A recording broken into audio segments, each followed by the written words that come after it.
మాతృదేవోభవ. ఈ విభవంబులి పదవులి మెరమెచ్చులు లక్షలిచ్చుటల్ యావలు మోజులున్ కలియుగాంతము దాకను నిల్చునంచు మోహావిలమైన మానసము అహంబున ముంచి ఇహంబు పెంచు నన్నా వలయాన త్రోయకు దయామయి నీ పద సన్నిధిన్ విడన్ నన్నా వలయాన త్రోయకు దయామయి నీ పద సన్నిధిన్ విడన్. ఏబిఎన్ ఆంధ్రజ్యోతి ప్రేక్షక మహాశయులందరికీ నవజీవన వేదం అనే కార్యక్రమంలో 274వ భాగానికి స్వాగతం పలుకుతున్నాం. భగవంతుడు సాత్విక జ్ఞానం, రాజస జ్ఞానం, తామస జ్ఞానం అనే 3 విధాలు ఎలా ఉంటాయో చెబుతున్నాం. నిన్న మనం సాత్విక జ్ఞానం ఏమిటో చెప్పుకొని దానికి ఉదాహరణగా భాగవతంలో ప్రహ్లాదుడు పద్యం చెప్పుకున్నాం. ఇవాళ రాజస జ్ఞానం ఏమిటో చెప్పుకొని దానికి ఉదాహరణగా హిరణ్యకశ్యపుడు పద్యం చెప్పుకుంటాం. 2 ఒకే ఘట్టంలో ఒకే గ్రంథంలో. ఏమిటి రాజస జ్ఞానం? పృథక్త్వేన తు యజ్ఞానం నానాభావాన్ పృథగ్విధాన్ వేత్తి సర్వేషు భూతేషు తజ్ఞానం విద్ధి రాజసం. అంతటా ఉన్నది ఒకటే అని గ్రహించకుండా అది వేరే, ఇది వేరే, దీని జీవన విధానం వేరే, దాని జీవన విధానం వేరే అని మాట్లాడుతూ ఉంటామే. ముఖ్యంగా శాస్త్రజ్ఞులు పాపం చాలా కష్టపడతారు, నిజంగా గౌరవించాలి. శాస్త్రజ్ఞులను గౌరవించినటువంటి జాతే గొప్ప జాతి, అందులో సందేహం ఏమీ లేదు. ముఖ్యంగా భారతదేశంలో మనం ఈ సైన్స్ అండ్ టెక్నాలజీ, శాస్త్ర పరిజ్ఞానం మీద బాగా దృష్టి పెట్టాలి, అందులో సందేహమే లేదు. కానీ ఎంత పెట్టినా, ఎంత అభివృద్ధి చేసినా అంతకంటే గొప్పది భగవద్జ్ఞానం అని అంగీకరించక తప్పదు. భగవద్జ్ఞానం లేనటువంటి శాస్త్రజ్ఞానం గుడ్డితనం కింద మిగిలిపోతుంది. శాస్త్రజ్ఞానం లేనటువంటి భగవద్జ్ఞానం ఉందే అది కుంటితనం కింద ఆగిపోతుంది. చేతకాని వాళ్ళం అయిపోతాం. ఉట్టి వేదాంతం చెబుతూ కూర్చుంటాం, ఏం చెయ్యం. చెయ్యాలి, ఎందుకంటే భౌతికంగా శరీరంతో ఉన్నాం మనం, ఏదో చెయ్యాలి. మన మాట ఎలా ఉన్నా లోకానికి మేలు జరుగుతుంది. అందుకే మన మాట వద్దని చెబుతున్నాడు పరమాత్మ. నువ్వు వద్దు, నువ్వు లోకం కోసం చెయ్యి. లోక సంగ్రహమేవాపి సంపశ్యన్ కర్తుం అర్హసి. లోకం కోసం పనిచేయవయ్యా, నీ కోసం వద్దు. మనం ఎలా ఉన్నామంటే మన కోసం అయితేనే చేస్తాం, లోకం కోసం అయితే మనకు అనవసరం. అందుకే వేదాంతం ఏం చెబుతుందంటే నువ్వు చేస్తున్నది లోకం కోసం కాదు, నీ కోసమే నాయనా అంటుంది. అంటే లోకంలో ఉన్నది కూడా నువ్వే. మనం నిన్న చెప్పుకున్నదే ఉదాహరణ. ఎవరు మనం ఎదుటివాడిని వేలు పెట్టి నువ్వు అంటుంటే వాడు తనను తాను అంచేది నువ్వు నేను ఒకటే. ఆ నేనేమిటో తెలుసుకుంటే చాలు.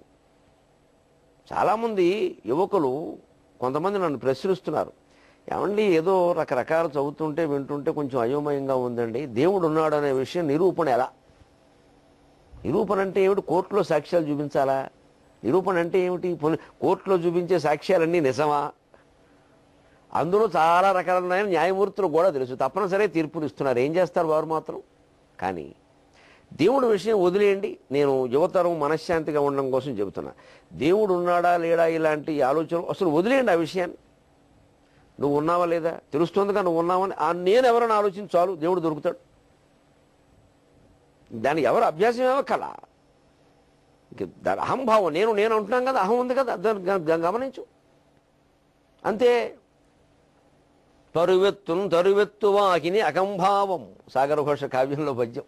పరువెత్తును తరువెత్తువాకిని అకంభావం వెన్నాడుచున్ పరిశీలింపుము దాని మూలమును, వెన్నాడుచున్ పరిశీలింపుము దాని మూలమును తన్మార్గంబు చైతన్య సాగర గర్భంబున లీనమౌను, తన్మార్గంబు చైతన్య సాగర గర్భంబున లీనమౌను. అటుభయం కనిపింపదస్తిత్వము, అటుభయం కనిపింపదస్తిత్వము. ఈ పరిణామం అనివార్యము, ఈ పరిణామం అనివార్యము. అది ఏ అద్వైత స్థితిని తెల్పడిన్. ఈ పరిణామం అనివార్యమును అది ఏ అద్వైత స్థితిని తెల్పడిన్. లోపల నేను అది ఏది స్ఫురిస్తుందో దాన్ని గమనించుకుంటూ వెళ్ళండి. అది చైతన్య సాగర గర్భంలో లీనమైపోతుంది. ఉప్పు సముద్రంలో కరిగిపోయినట్టుగా.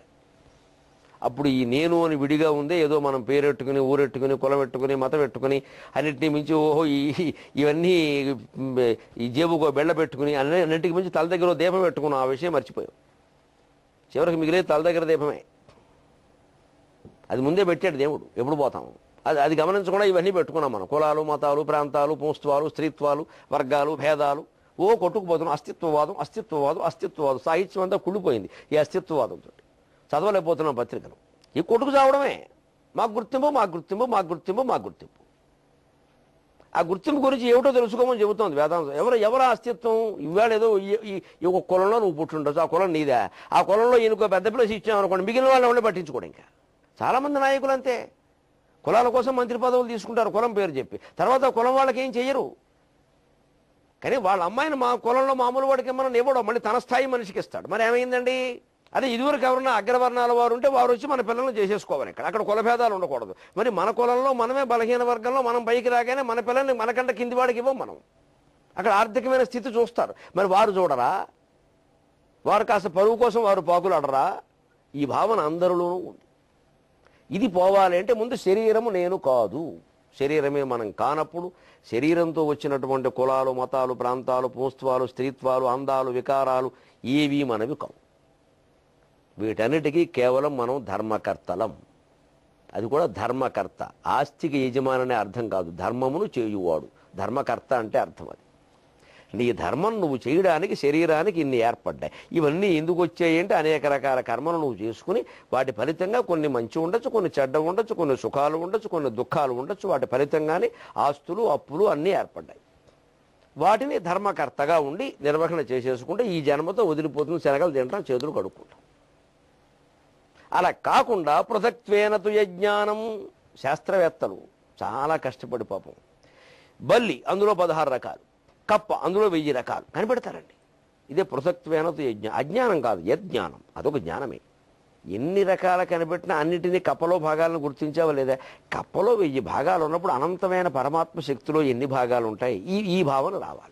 ప్రతి శాస్త్రీయ పరిజ్ఞాన ఫలితం వెలువడిన వెంటనే ఒక్క జీవిలో నాకు ఒక 100 రకాల ప్రాణులు దొరికితే, 100 కప్పలో 100 రకాల తాబేళ్ళు 100 రకాల పక్షులు దొరికితే, మొత్తం ఈ జీవ వైవిధ్యానికి మూలమైనటువంటి దైవ ఏకత్వం ఒకటి ఉందా లేదా? జీవుడుగా వైవిధ్యం, దేవుడుగా ఏకత్వం ఉందా లేదా?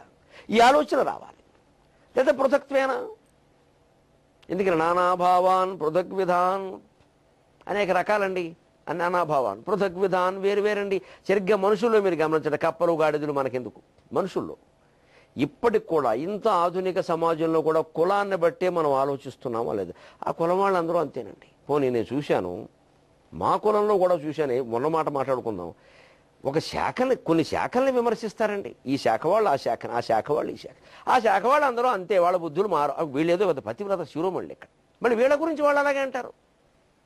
పైగా విచిత్రం, 2 శాఖల వాళ్ళు కలిస్తే బ్రాహ్మణుల్లోనే 3వ శాఖ వాళ్ళు తిడుతున్నారు. మళ్ళీ ఇందులో ఒకడేళ్ళు వాడితో కలవగానే వాడు వీడిని తిడుతున్నాడు. మొత్తం మీద ఎక్కడి నుంచి వచ్చింది భేదం? పృథక్త్వేనతు యజ్ఞానం నానాభావాన్ పృథక్ విధాన్. ఈ భావాలన్నీ ఈ వేరు కారణంగా ఏర్పడతాయి. మనకంటే ఇతరులు వేరు అనుకున్నప్పుడు అన్నీ వేరుగానే కనపడతాయి. అత్తగారు కాదు ఆవిడ నా తల్లి అనుకోగలిగితే అన్నీ బాగానే ఉంటాయి. అమ్మతో మాట్లాడినప్పుడు అత్తగారితో ఎందుకు మాట్లాడలేవు? ఆయన తోడలుడు కాదు నా తమ్ముడు అనుకుంటే అన్నీ బాగుంటాయి, పోటీలు ఉండవు. బావమరిది కాదు నా తమ్ముడు అనుకుంటే బాగానే ఉంటుంది. అనుకోలేకపోతున్నాం. బావమరిది అనగానే వారు ఏదో పెట్టాలి, మనం ఏదో పుచ్చుకోవాలి.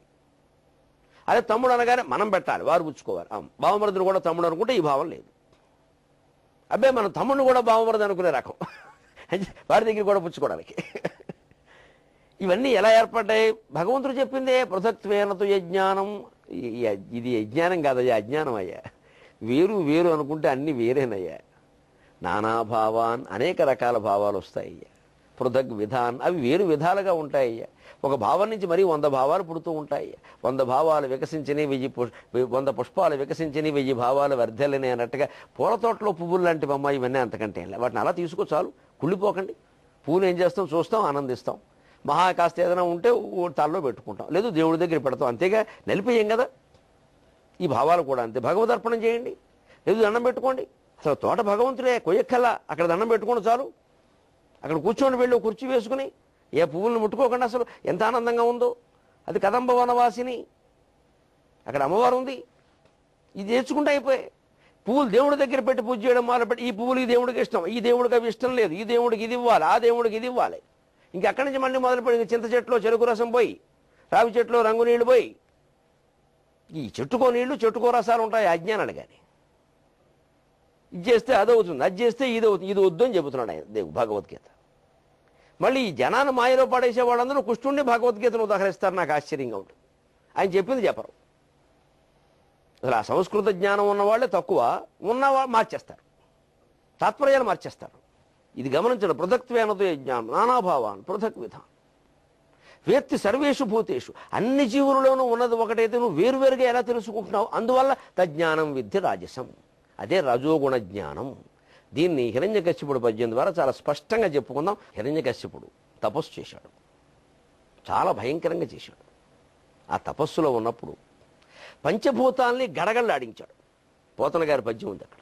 అదిరెన్ కుంభిని సాద్రియై కలగనేడంభో నిధులు తారకం సెదరెన్ సగ్రహ సంఘలై దిశలు విచ్ఛిన్నంతలై మండే పెల్లదరన్ గుండెలు జంతు సంతతికి ఉగ్రాచార దైత్యేంద్ర మూర్ధ దిశోద్ధూత సధూమ హేతి పటలోదంచత్తపోవన్హికిన్ అదిరెన్ కుంభిని సాద్రియై. భాగవతం 7వ స్కంధం ప్రహ్లాద చరిత్ర మొదట్లోనే ఉంటుంది ఈ పద్యం. హిరణ్యకశ్యపుడు తపస్సు. 2 పద్యాలు పక్క పక్కన రాశాడు పోతన గారు. ఎంత అద్వైతాన్ని చక్కగా 2 పద్యాల్లోనే ఎలా ప్రతిపాదించాడో చూద్దాం. ఇతను తపస్సులో ఉన్నప్పుడు ఉగ్రాచార దైత్యేంద్ర మూర్ధ దిశోద్ధూత సధూమ హేతి పటలోదంచ తపోవన్హికిన్. తొందరగా తపస్సు ఫలించాలనే ఉద్దేశంతో అతను క్షుద్రదేవత ఆరాధనలాగా ఉగ్ర పూజ చేశాడు. అవి ఫలిస్తాయి, కానీ బిడిసి కొట్టేస్తాయి. హిరణ్యకశ్యపుడు జీవితానికి బిడిసి కొట్టింది మనకే అంతే. ఎట్టి పరిస్థితుల్లో ఈ క్షుద్రదేవతలు ఉగ్ర ఆరాధనల చోటికి వెళ్ళకూడదు. ఉగ్ర ఉందంటే వాడిని ఊళ్ళోంచి గెంటేయాలి. ఉగ్ర అనే మాట పూజలో వాడుతున్నాడు అంటే ఊళ్ళోంచి గెంటేయాలి ఆ మనిషిని. అసలు దేనికి ఉగ్రవాదులు ఎంత వీళ్ళు అంతే. ఉగ్ర ప్రత్యంగిర ఎందుకంటే ఉగ్ర నరసింహ, ఎందుకంటే ఉగ్రవాదుల్లాగే ప్రమాదకారులు వీళ్ళు. ఈ ఉగ్రత్వం జోలికి వెళ్ళారంటే వాడే పదార్థాలన్నీ వేరు, అవి వాటి ప్రభావాలన్నీ వేరు. చాలా ప్రమాదాలు జరుగుతాయి. మొహమాటం లేకుండా శాస్త్రం తెలిసిన మనిషిగా చెబుతున్నాం కానీ మనం పడిపోతాం. ఎందుకని తొందరగా జరుగుతుంది, తొందరగా ఎందుకంత తొందర? కొలది విలంబమైన ఎడ కొంపలు ముంగెడిదేమి ఏటిలో అలల కలల్ ప్రవాహముల వేదికలు. ఇదివరకు కాలవలో పొడవల్లో ధాన్యం వెళ్ళేది. అలా హాయిగా అలా పెడుతుంటే మేము అక్కడ తాడేపురిగూడెంలో కాశీపాడు అనే గ్రామంలో నేను చదువుకున్నా. బోడపాడు అనే గ్రామంలో ఉండేవాళ్ళం. ఆ కాశీపాడు నుంచి బోడపాడు రావాలి సాయంత్రం బండి నుంచి ఇంటికి. కాలవ గట్టు మీద వస్తుంటే వచ్చిన పద్యం ఇది. భావన అది తర్వాత ఎప్పుడో పద్యం వెళ్ళి. ఈ పడవలో ఉన్నవాళ్ళు ఎంత అదృష్టవంతులు. హాయిగా చెట్లు చేమలు పులకింపగా ప్రకృతి మంత్రము పిట్టలు పాడుచుండ, చెట్లు చేమలు పులకింపగా ప్రకృతి మంత్రము పిట్టలు పాడుచుండ, నిష్కలుష మహాపదమ్ములను సాగగా పెట్టియు పుట్టగావలెన్. ఇప్పుడు చిన్నప్పుడు 6వ తరగతి చదివినప్పుడు కలిగిన నా భావాన్ని, అనుభూతిని పద్యంలో పెట్టే ఓపికప్పుడు లేక తర్వాత 40 ఏళ్ళు వచ్చాక సాగర ఘోష కావ్యంలో పెట్టా. ఆ మమకారాన్ని, ఆ మనోహర అనుభూతి. కొలది విలంబమైన ఎడ కొంపలు మున్గడిదేమి. ఇప్పుడు ధాన్యాన్ని అత్యవసరంగా బస్సుల్లో లారీల్లో విమానాల్లో వేసి పంపేయాలా? ఏ పడవ మీద పంపకూడదా? వస్తువులు జీలకర్ర మెంతులు అన్నీ అలాగే పంపేవారు, ఉప్పు ఊరగాయ నేను సరిపోదా? ఒక పూట ముందెళ్ళి చేసేది ఏమిటి? జీవితంలో ఈ వేగాన్ని విపరీతంగా పెంచుకోవడం వల్ల ఉద్వేగానికి లోనవుతున్నాం. గమనించండి యువతరం. వేగం వద్దు, సాగదీయకండి కానీ సాగనీయండి. ప్రతి పనికి దాని పని దానికి. ఇప్పుడు నేను 30 నిమిషాల్లో చెబుతున్నాను దీన్ని. సరే, వారు ఏదో 24-25 నిమిషాలు షూటింగ్ కూడా అంతే వేస్తారు. ఈ 25 నిమిషాల్లో మీరు చెప్పేదాన్ని 5 నిమిషాల్లో చెప్పమంటే నేను ఏం చేయాలండి? అది అసలు అర్థమవుతుందా? అప్పుడు సగానికి సగం తీసేస్తాను నేను విషయాన్ని. అర్థం కాదు. దానికి ఒక తగిన సమయం ఉంది. అలాగని దీన్ని 1 గంట సాగదీసిన ప్రమాదం, అనవసరపు విషయాలు వస్తాయి. దేనికైనా సాగదీయకూడదు కానీ సాగనీయాలి. అది సాగుతుంది చాలు, మనం సాగదీయద్దు. అది చాలు పరిమితి. చెట్లు చేమలు పులకింపగా, అసలు ఆ కాలువలో పడవ మీద కూర్చుని పెడుతూ ఉంటే చెట్లు చేమలు చుట్టూ పులకిస్తూ ఉంటాయి, గాలికి ఇలా ఊగుతూ ఉంటాయి. సాయంత్రం ప్రయాణం ఎంత బాగుంటుందని. దంపతులు ఉంటే ఇక చెప్పాలా? 3 రాత్రులు అక్కడే. చెట్లు చేమలు పులకింపగా ప్రకృతి మంత్రము పెట్టెలు పాడుచుండ. చక్కగా చెట్ల మీద పెట్టెలు రకరకాల కుహు నాదాలతో వినిపిస్తూ ఉంటే ఎంత ఆనందం అండి. కవిత్వం చెప్పకుండానే వస్తుంది కదండి. అలా పెట్టి పుట్టాలి నిజంగా. అటువంటి ప్రయాణం చేయాలంటే అలా సావకాశంగా 2 ఎడ్ల బండి మీద వెన్నెల్లో ప్రయాణించాను నా చిన్నతనంలో. మా మిత్రుడు సుబ్బరాజు అని పశ్చిమ గోదావరి జిల్లా చింతపల్లిలో ఉన్నాడు. మంచి కిరాణం కొట్టు మేనేజర్. ఇప్పుడు అతను నేను కలిసి చదువుకున్నాను. అతని పెళ్లికి నేను మా అన్నయ్య ఇద్దరు సరిగ్గా పొన్నమినాడు మర్నాడు పెళ్లి. ఎందుకని పొన్నమినాడు రాత్రి 2 ఎడ్ల బండి కట్టారు. పైన గూడు లేదు, ఇద్దరమే కూర్చున్నాం. ఓ చాప వేసుకున్నాం, పేక ఆడుకున్నాం. ఉన్నమాట చెబుతున్నాను. మా అన్నయ్య నేనేగా, గొడవ ఏముంది? విశాఖపట్నంలో మా అన్నయ్య నాడు వాడు నేను కూర్చుని పేకాడుకుంటూ తెల్లవారు ప్రయాణమే. ఎక్కడి నుంచి బోడపాడు రోడ్డు నుంచి తణుకు వెళ్ళే వరకు ఏదో 3-4 గంటలు పట్టింది, 2 ఏళ్ల బండి కదా. కానీ నేను ఇంక పేకాడడం మానేశాను. మా అన్నయ్య పడుకున్నాను, నేను పైన చూస్తూ కూర్చున్నా. అందువల్ల కవి అయ్యాను. అందువల్ల కవినయ్యాను. ఆ చంద్రుడు నాకు నచ్చాడు. చంద్రుడిని మళ్ళీ చూడలేమరా అన్నయ్య, పేక ఎప్పుడైనా ఆడుకోవచ్చు అని, పోలేరా నాకు నిద్ర వస్తుంది అన్నాడు వాడు. నేను చంద్రుడిని చూస్తూ కూర్చున్నాను. ఇప్పటికి నాకు అది నేను 18 ఏళ్ల వయస్సులో 19 ఏళ్ల వయస్సులో పొందిన అనుభూతి 50 ఏళ్లు దాటిన ఈ వయస్సులో నేను దాన్ని మర్చిపోలేకపోతున్నాను. మళ్ళీ నాకు అవకాశం కూడా రాలా. రాత్రి వేళ వెన్నెట్లో కార్తీక ఏ పున్నమైనా పర్వాలేదు 2 ఎడ్ల బండి ఎక్కి కాలువగట్టు మీద ప్రయాణం చేయాలి అని ఇప్పటికీ నాకు సరదా. కాలువలో పడవ మీద కూర్చుని ఒక 2-3 గంటల ప్రయాణం చేయాలని ఇప్పటికీ నాకు సరదా. పడవేది, కాలవేది, నా మనస్సులో కోరుకుంది కానీ తీరే అవకాశం ఏది? జీవితంలో వేగం ముఖ్యం కాదు, సావకాశం సాగదీయకూడదు కానీ సాగనీయాలి. అందుకే ఇతను మొత్తం తపస్సులో ఉండి హిరణ్యకశ్యపుడు అదిరన్ కుంభిని సాద్రి భూమండలాన్ని మొత్తం పర్వతాలతో సహా కంపింపజేసేట. కలగనేడు అంభోనితులు పర్వతాలు కూడా కంపించిపోయాడు, సముద్రాలన్నీ కలగుండబడ్డాడు. తారకల సెదరను సగ్రహ సంఘలై మొత్తం గ్రహాలతో సహా నక్షత్రాలన్నీ కింద రాలిపడిపోయినంత పని ఎదుట. ఈ క్షుద్రదేవతా పూజ మామూలుగా ఉగ్ర పూజ. ఇది ఈ ఉగ్రత్వం ఎప్పుడు ఏం చేస్తుంది తర్వాత చూస్తున్నాం కదా. ఈ ఉగ్రత్వం కారణంగానే వచ్చింది. ఉగ్రత్వం ఎందుకు? వేగం కారణంగా. ఏముంది, వేగంగా కోరిక తీరకపోతే నష్టం ఏమిటి? దాన్ని తీరే సమయానికి తీరుతుందిగా. మన మనస్సును ఎందుకు ఆపుకోలేకపోతున్నాం? రిలీజ్ అయిన రోజునే చెయ్యి విరగొట్టుకుని సినిమా చూడాలా? అలా చూస్తే పవన్ కళ్యాణ్ గారు ఏమైనా మనకు దండేస్తాడా? గోపాల గోపాల నేను కూడా చూసా, వారం రోజుల తర్వాత చూసా. ఏమిటి నష్టం? సినిమా ఏమైనా మారిపోతుందా? ఏం మారదే. ఇదో పిచ్చి యువతరంలో రిలీజ్ నాడు చూడాలి, చెయ్యి విరుగుతుంది అక్కడ. దానికోసం ఆన్లైన్ ఇన్లైన్ ఎందుకండి? దానికని వాళ్ళు ఏం చేశారు, వాళ్ళు సినిమా ప్రపంచం మారిపోయింది ఈ మధ్యన. రిలీజ్ నాడు తప్పితే చూడరని మొత్తం ఆ రిలీజ్ ఏకంగా ఒక 2000 టాకీసులో చేస్తున్నారు. దారుణమైన వ్యాపారం అది. అసలు ఒక 4 కుటుంబాల నటులకు సంబంధించిన సినిమాలు తప్పితే మామూలు వాళ్ళ సినిమాలకి ఇవాళ ప్రదర్శనశాలలు లేవు. ఏం దౌర్భాగ్యం అండి ఇది. దీనికి మనస్తత్వం యువతరం మనస్తత్వం. ఆ రోజే చూడాలి. ఇదివరకు 100 రోజులు ఆడేది సినిమా. 100వ రోజును కూడా బోల్డ్ మంది చూసేవాళ్ళు.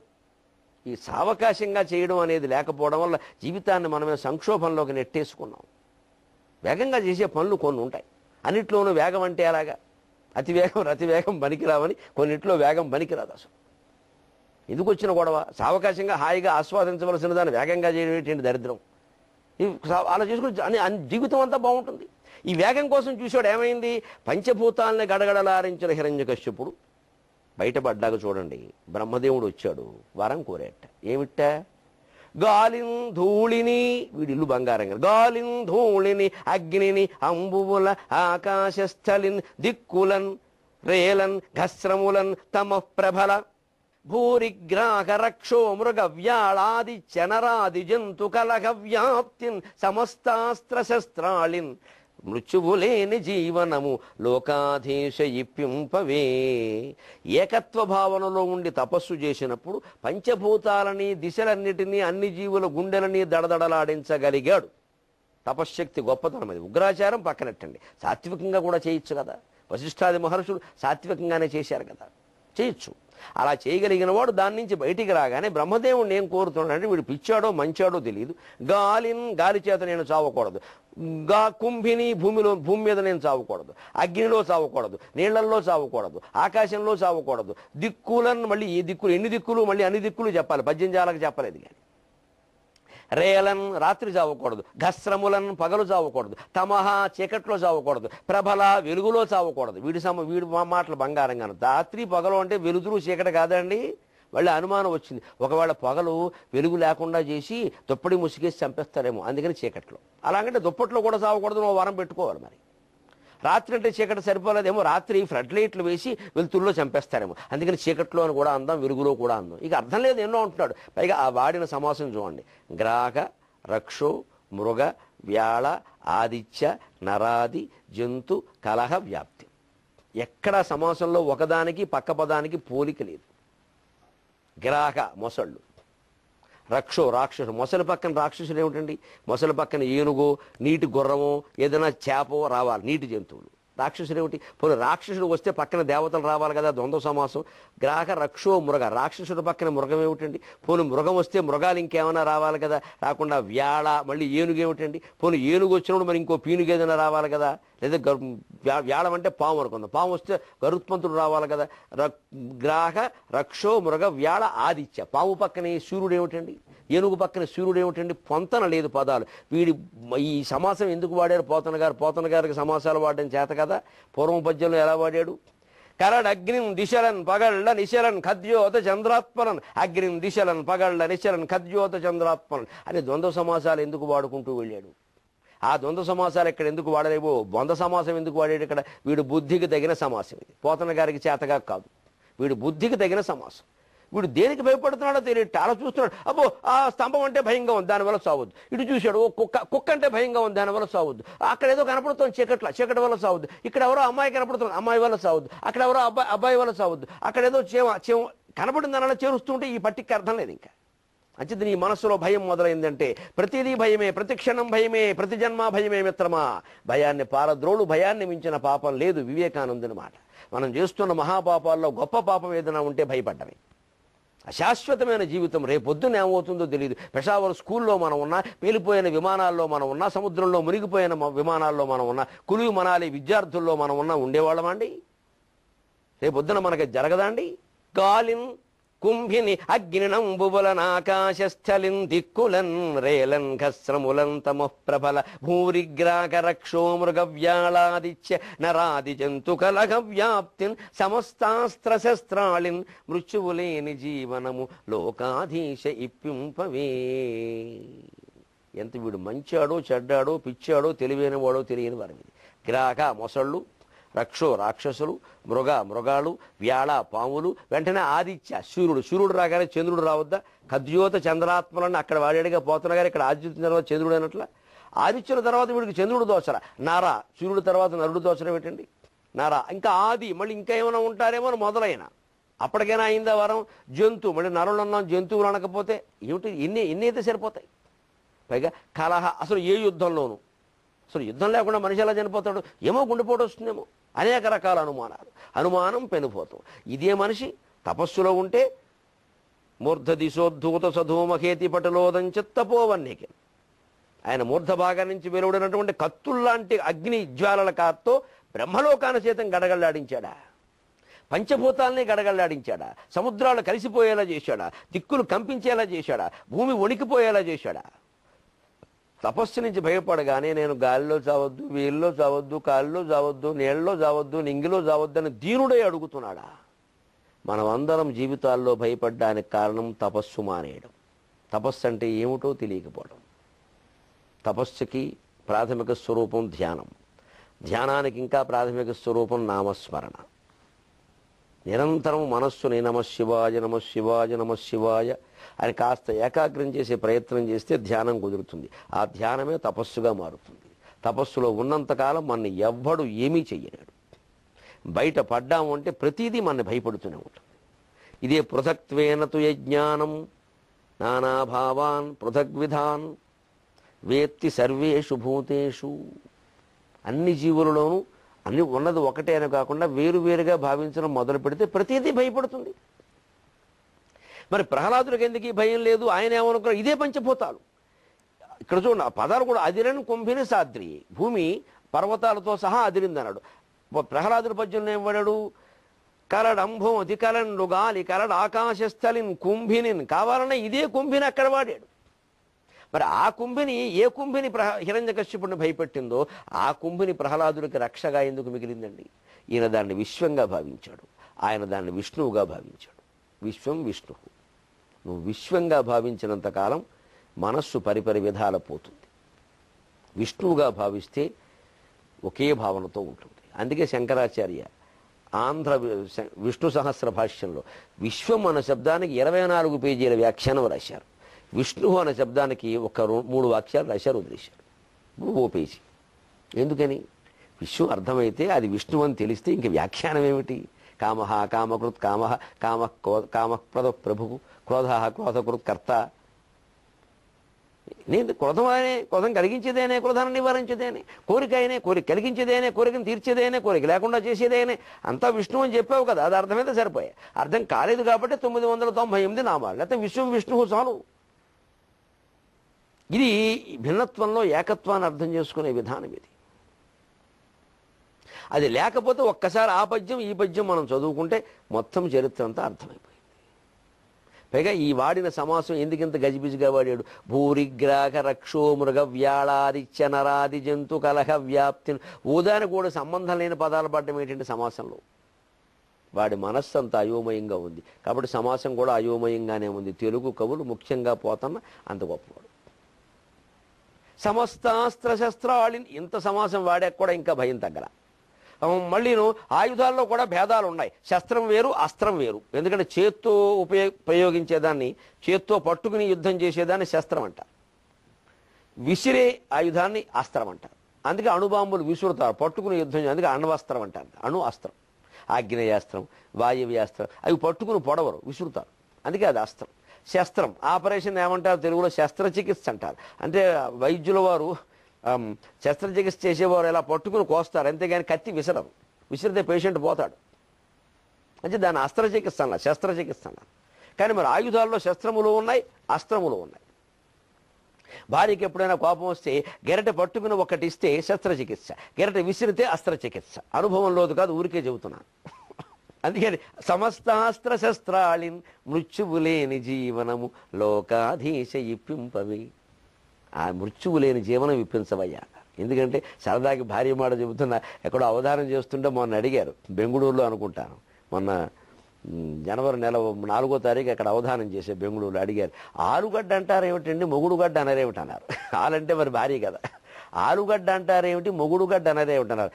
పెళ్ళానికి ఇంట్లో ఆడవాళ్ళని మీరు గమనించండి, మిగిలిన కూరలు ఉన్నా లేకపోయినా బంగాళదుంపలు నిలబెట్టి పెడతారు ఎప్పుడు కూడా. ఎందుకంటే ఎప్పుడైనా కోపం వస్తే వాడు ఆశపెట్టి కొడదామని. అందుకే ఆలు విసిరే గడ్డే ఆలుగడ్డ నాయన, మొగుడు ఎప్పుడు విసరదాన్ని, అందుకని అది మొగుడు గడ్డ కాదు ఆలుగడ్డే అన్నారు. అందుకని ఆలుగడ్డ విసిరారనుకోండి అస్త్రం విసిరినట్లు లెక్క, గెరటతోటి ఒక్కటి ఇచ్చారనుకోండి శస్త్రంతో చికిత్స చేసినట్లు లెక్క. ఇది తేడా వాడు సరదాకి చెప్పుకుంటే. అందుకని ఆ తేడాలు గమనిస్తే ఆ వైవిధ్యం ఆనందించగలిగితే సంసారం ఎంత బాగుంటుంది. ఈ పాటి సాహిత్యం ధరిస్తే సమస్త సామ్రాజ్యానికి అధిపతి అయిన శ్రీ మహావిష్ణువుని చేరుకోవడం, మన మనస్సులో నిలుపుకోవడం, నవజీవనాన్ని వేదం చేసుకోవడం పెద్ద కష్టమా? ఆ భావన మనం గమనించి ఎప్పటికప్పుడు సరి చేసుకోగలగాలండి. మళ్ళీ మనం 23:30 గంటల్లో కలుద్దాం. అంతవరకు ఇంత మధురమైన భావాలని, ఇంత మధుర భాగవతాన్ని మనకు అందించినటువంటి తెలుగు భాషలో మనం మాట్లాడదాం.